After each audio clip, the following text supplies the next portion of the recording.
Hello students, good morning to all of you. जैसा कि आप देख सकते हैं, as you can see that वास्तविक संख्याओं पर संक्रियाएं हम पढ़ने जा रहे हैं। वास्तविक संख्याओं पर संक्रियाएं, और जो वास्तविक संख्याएं होती हैं वो किससे मिलकर बनती हैं? परिमेय और अपरिमेय। परिमेय और अपरिमेय जब दोनों संख्याओं को मिला दिया जाता है, यानी परिमेय और अपरिमेय संख्याओं के संग्रह को ही वास्तविक संख्या कहा जाता है। तो हम वास्तविक संख्याओं पर संक्रियाएं पढ़ने जा रहे हैं, ऑपरेशन ऑन रियल नंबर्स।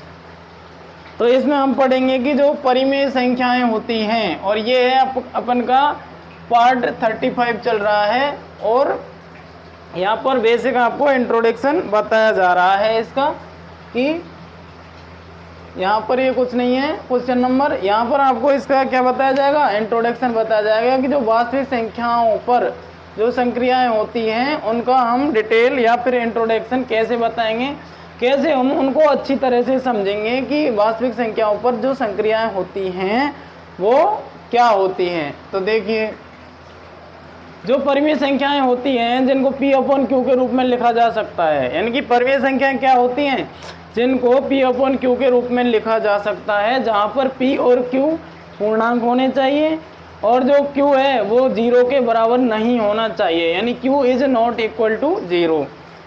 अब P/Q की जगह हम और कुछ भी लिख सकते हैं, जैसे A/B, R/S। ये एक संकेत है कि जो P और Q होंगे वो पूर्णांक होंगे, यानी पूर्णांकों में से लिए जाएंगे। ये परिमेय संख्या होती है। अपरिमेय संख्या इसके विपरीत होती है, उनको P/Q के रूप में नहीं लिखा जा सकता। तो देखिए, जो परिमेय संख्याएं होती हैं, जो परिमेय संख्याएं यानी रेशनल नंबर होते हैं, वो योग और गुणन के लिए साहचर्य नियम का, यानी कि एसोसिएटिव जो नियम है उसका, और जो वितरण नियम जिसे हम बंटन नियम कहते हैं, जो डिस्ट्रीब्यूटिव लॉ कहलाता है उसका, और जो क्रम विनिमय नियम है यानी कि कॉम्यूटेटिव रूल, इनका पालन करती है। यानी कि हम एक लाइन में बोलें तो परिमेय संख्याएं योग और गुणन के लिए साहचर्य नियम, बंटन नियम और क्रम विनिमय नियम इनका पालन करती हैं, यानी इनके लिए ये संतुष्ट होती हैं। दूसरी बात हम परिमेय संख्याओं के लिए करें तो जो परिमेय संख्याएं होती हैं, जैसे हम 2 या 2 से अधिक परिमेय संख्याओं को जोड़ें, घटाएं, गुणा करें या फिर भाग दें। क्या करें? या फिर भाग दें, और भाग कैसा? शून्य रहित, यानी उसमें 0 नहीं होनी चाहिए, तो हमें एक परिमेय संख्या ही प्राप्त होगी।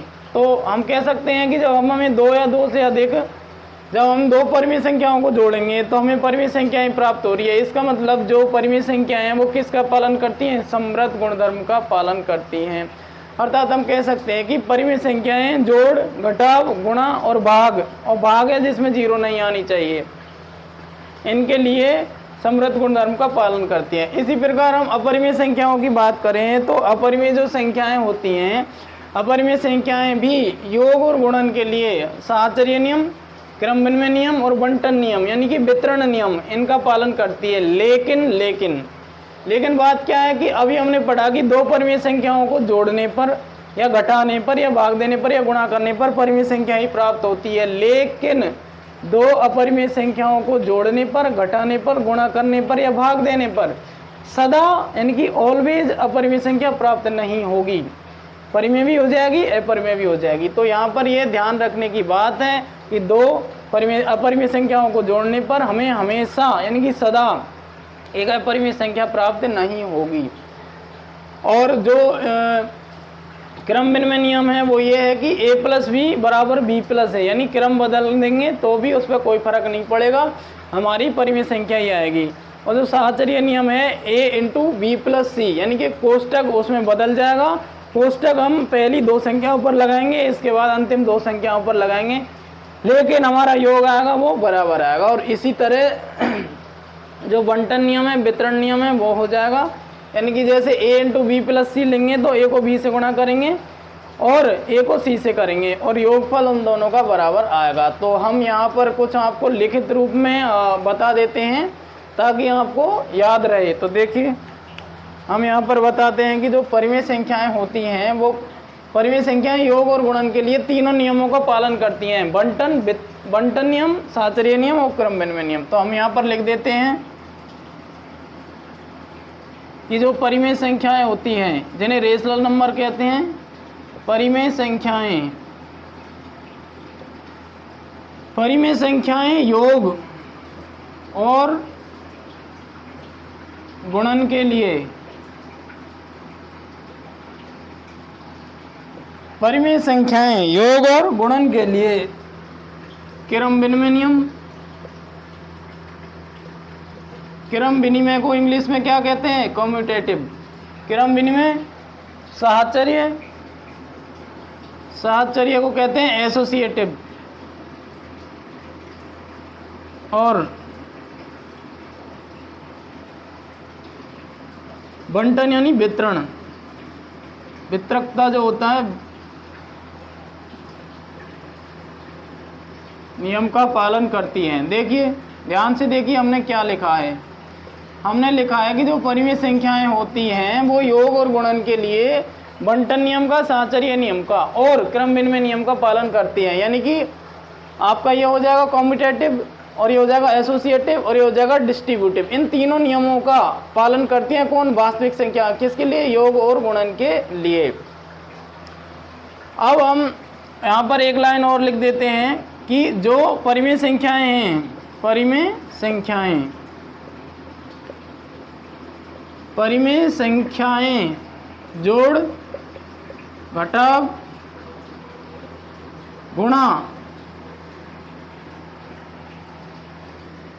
और भाग, और भाग कैसा, जीरो रहित, शून्य रहित, यानी उसमें शून्य नहीं होनी चाहिए। परिमेय संख्याएं जोड़ घटाव गुणा और भाग जिसमें जीरो नहीं होना चाहिए, इनके लिए क्या होगी, समव्रत गुणधर्म का पालन करती है। परिमेय संख्याएं जोड़ घटाव गुणा और भाग के लिए समव्रत, ये गुणधर्म आपने पढ़ा होगा 8वीं क्लास में, समव्रत होती हैं या इसका पालन करती हैं। इसके बाद हम अपरिमेय संख्याओं की बात करें तो अपरिमेय संख्याओं के लिए भी सेम कंडीशन होगी कि अपरिमेय संख्याएं भी योग और गुणन के लिए इन तीनों नियमों का पालन करती हैं, लेकिन अपरिमेय, दो अपरिमेय संख्याओं को जोड़ने पर, घटाने पर, गुणा करने पर एक अपरिमेय संख्या प्राप्त नहीं होगी। कोई जरूरी नहीं है कि अपरिमेय संख्या प्राप्त हो, परिमेय भी हो सकती है। तो देखिए अपरिमेय संख्याएं, अपरिमेय संख्याएं, अपरिमेय जो संख्याएं होती हैं वो योग और गुणन के लिए, योग और गुणन के लिए, अपरिमेय संख्याएं योग और गुणन के लिए किसका पालन करती हैं, साहचर्य, वितरण और क्रम विनिमय, क्रम विनिमय नियम का पालन करती हैं। नियम का क्या करती हैं, पालन करती हैं। लेकिन एक कंडीशन ये है कि ये जो संख्याएं हैं वो जैसे दो अपरिमेय संख्याओं को जोड़ेंगे तो जरूरी नहीं है कि वो अपरिमेय प्राप्त हो, जबकि परिमेय में जरूरी था। अब जब जरूरी था तो वो समव्रत गुणधर्म का पालन कर रही थी, क्योंकि उन संख्याओं को जोड़ने पर परिमेय संख्या आ रही थी, घटाने पर भी परिमेय संख्या आ रही थी। इस प्रकार चारों संक्रियाओं को करने पर परिमेय संख्या आ रही थी, तो इसलिए उन्होंने समव्रत गुणधर्म का पालन किया। समव्रत गुणधर्म यही होता है कि उनकी नेचर का ही हमें स्टेप प्राप्त हो जाए, जबकि ये हम दो अपरिमेय को जोड़ेंगे या घटाएंगे तो हो सकता है हमें परिमेय प्राप्त हो जाए, इसलिए समव्रत गुणधर्म का पालन नहीं करती। और देखिए यहाँ पर एक स्टार लगा के हम आपको लिख देते हैं कि जो अपरिमेय संख्याएं होती हैं वो योग, गुणा, भाग और घटाव के लिए क्या होती हैं, यानी कि इन दो संख्याओं को, यानी दो अपरिमेय संख्याओं को जब जोड़ेंगे, घटाएंगे, गुणा करेंगे, भाग करेंगे तो क्या होगा, सदा अपरिमेय संख्या प्राप्त नहीं होगी।